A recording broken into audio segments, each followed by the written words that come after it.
दोस्तों, आपके अपने YouTube channel the crown coaching centre में आपका स्वागत है। दोस्तों, हम लोग व्यंजन वन पढ़ रहे थे।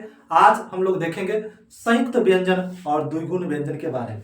तो आइए हम लोग बिना समय गंवाए हुए देखते हैं संयुक्त व्यंजन क्या है। देखिए, संयुक्त व्यंजन जिस व्यंजन वर्ण की उत्पत्ति दो व्यंजन वर्णों के मिलने से हुई है उसे संयुक्त व्यंजन कहते हैं। संयुक्त का मतलब होता है जोड़ करके। संयुक्त का मतलब होता है जोड़कर, यानी जिस व्यंजन वर्ण की उत्पत्ति दो या दो से अधिक व्यंजन वर्णों के मिलने से हुई है उसे संयुक्त व्यंजन कहते हैं। मतलब दो को व्यंजन वर्ण से मिलकर बना है, दो या दो से अधिक व्यंजन वर्णों के योग से बना है, मिलकर बना है, उसको संयुक्त व्यंजन कहते हैं। जैसे में आपका हो गया अक्ष, तर, ज्ञ और सर।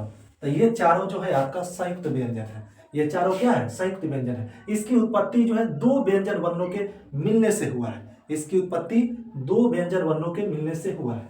जैसे में देखिए यहाँ पर अक्ष है, पहला अक्ष है, दूसरा तर, तीसरा ज्ञ और चौथा आपका है सर। अक्ष में अक्ष को यदि हमने तोड़ा तो क हलंत जोड़ मूर्धन्य स, क हलंत जोड़ मूर्धन्य स। तर को जब हमने तोड़ा तो त हलंत जोड़ र। ज्ञ को जब मैंने तोड़ा तो ये हो गया ज हलंत जोड़ य। और सर को जब इसको तोड़े तो ये हो गया आपका तलाब्य स हलंत जोड़ र। तो इसका मतलब ये सर का हो गया तलाब्य स जोड़ र, तलाब्य स हलंत जोड़ र। ज्ञ का हो गया ज हलंत जोड़ य। तर का हो गया त हलंत जोड़ र। और अक्ष का हो गया क हलंत जोड़ मूर्धन्य स। तो इस तरह से दोनों को, चारों को दिखा दिए तोड़कर। यह दो व्यंजन वर्णों के मिलने से बना है, दो व्यंजन वर्णों के मिलने से बना है।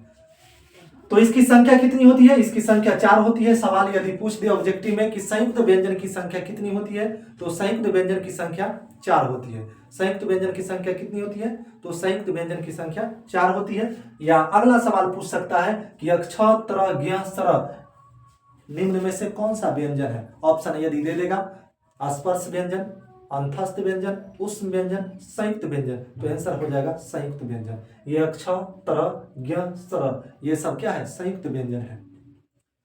तो आगे देखते हैं हम लोग द्विगुण व्यंजन पर। ये संयुक्त व्यंजन खत्म। द्विगुण व्यंजन र और ढ को, ये र और ढ को जो है द्विगुण व्यंजन कहते हैं। र और ढ को द्विगुण व्यंजन कहते हैं। ये र ढ इसको द्विगुण व्यंजन कहते हैं। इसकी संख्या जो होती है 2 होती है। इसकी संख्या कितनी होती है? 2 होती है।